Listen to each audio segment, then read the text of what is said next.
Cachoeiras com pouca água, mata seca e um risco grande de incêndio, sem a chuva que não cai na região, pequenos focos têm acontecido que deixam as áreas de mata em risco. E por telefone eu conversei com a Dalva Ringer, ela que é diretora do consórcio do Caparaó, que explicou como precisa ser algumas ações, como precisa ser essa união dos agricultores e moradores, principalmente das áreas do entorno do parque.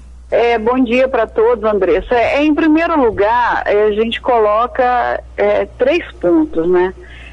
Primeiro, nós estamos vivendo uma crise hídrica muito grande. E essa crise hídrica, ela tem muito a ver com a falta de cobertura florestal, e que tem vários papéis. A mata, ela tem vários papéis. Um é atrair as nuvens de chuva, a outra a questão do clima, e uma das mais principais é a questão da água. Onde tem mata, tem água.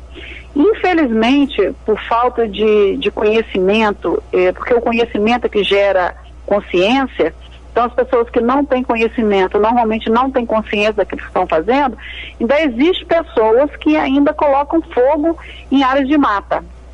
E muitas das vezes essa queimada, ela é criminosa. As pessoas colocam por vandalismo, ou colocam com segundas intenções de depois pegar essa área e plantar ou eucalipto, ou fazer pasto, enfim, né?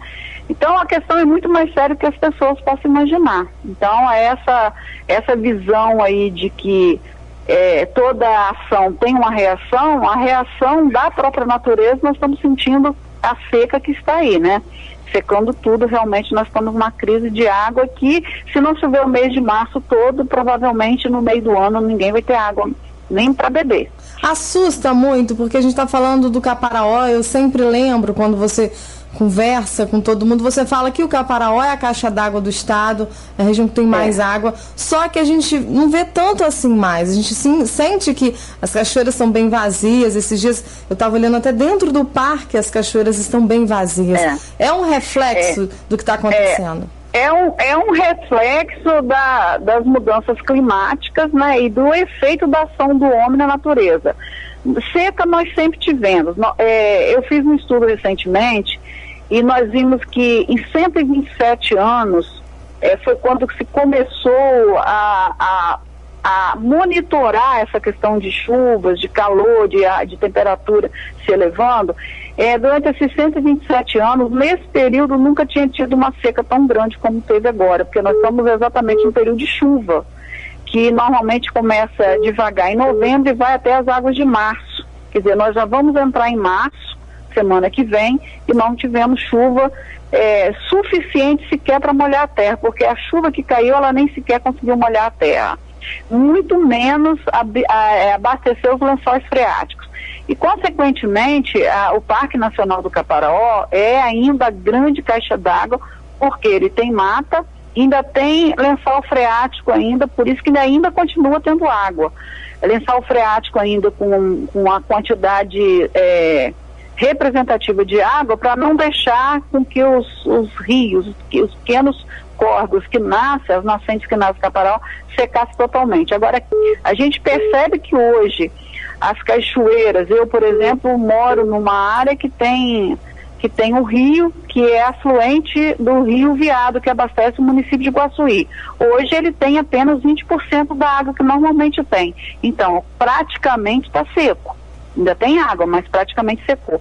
Igual o córrego que nasce, né, na minha propriedade e nas propriedades vizinhas, todos os córregos, todas as nascentes que estão dentro do Parque Nacional do Caparaó, só tem água aqueles maiores. Muitas nascentes secaram, exatamente porque o calor está muito intenso e não choveu o suficiente para abastecer as nascentes. Mas ainda tem água porque tem mata. Se não tivesse mata, não teria água nenhuma, porque a água da chuva vem, não tendo mata, ela escorre, por isso nós temos grandes enchentes. E o que chama atenção nessa situação que você está falando, você falou aí, tocou nessa situação da crise hídrica, da falta de informação das pessoas, que no Carnaval aconteceu uma tremenda falta de informação, incêndio criminoso. A população pôde sentir isso de perto? Pôde, porque o que aconteceu?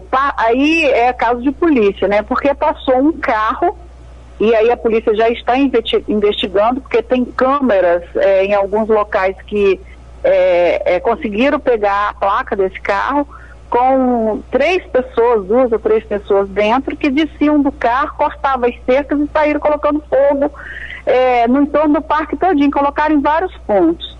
Felizmente, em alguns pontos, as pessoas conseguiram apagar.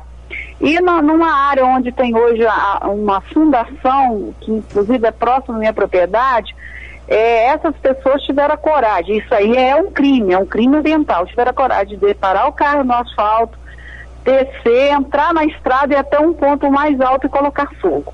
E esse fogo nós só conseguiu apagar era mais ou menos por volta de 1h da manhã, que é uma área muito grande. E só conseguiu apagar graças aos homens de bem, porque tem os maus e tem os bons.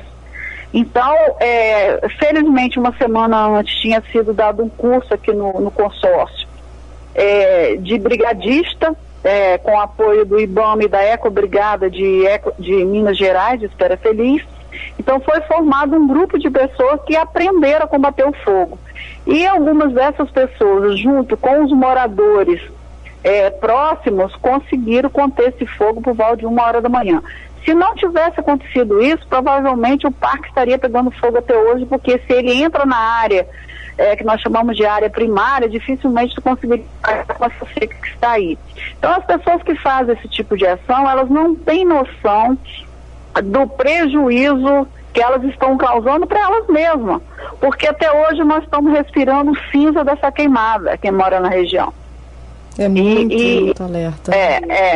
Além de poluir, contaminar o ar, se você queima matéria orgânica da terra, você queima a vegetação, você mata animais, pequenos animais que não conseguem sair porque o fogo foi à noite.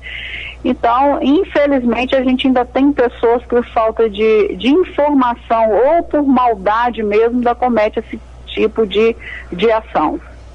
Dalva, eu queria te agradecer, foi um bate-papo um pouco rápido, eu acho que a gente tem que alertar, e o homem do campo, o agricultor, tem que tentar, principalmente que mora aqui nessa região, fazer o que o consórcio sempre pregou e vem pregando, que é proteger as nascentes, ter esse cuidado na propriedade. Esse é o caminho para a gente se livrar desse problema. E Andressa, sem o proprietário rural, se o proprietário rural não se conscientizar que ele é a peça fundamental nesse processo de recuperação de áreas de recarga, porque tem muita gente plantando em cima da nascente e dependendo do que plantar ele pode ajudar a secar a nascente, tá? Então ele tem que ter acompanhamento técnico. Ele precisa se conscientizar de que ele é a peça fundamental. Se o produtor rural, aquele que tem a terra, não se conscientizar de que ele tem que fazer esse trabalho de recuperar algumas áreas dentro da sua propriedade, nós não vamos conseguir fazer nada, porque ele é a peça fundamental. Então nós temos que apelar para o bom senso do produtor rural, para que ele assim procure os órgãos técnicos, nos procure, nós estamos à disposição. Se a gente não puder, a gente encaminha para pessoas que têm esse conhecimento para orientar. Porque se todo mundo não se unir para poder a gente mudar essa história, provavelmente nós daqui aos próximos, por exemplo, se não chover o mês de março inteiro, chuva suficiente para repor a água na terra, no mês de junho e julho ninguém vai ter água, tá? Porque essa água que tem, ela vai secar.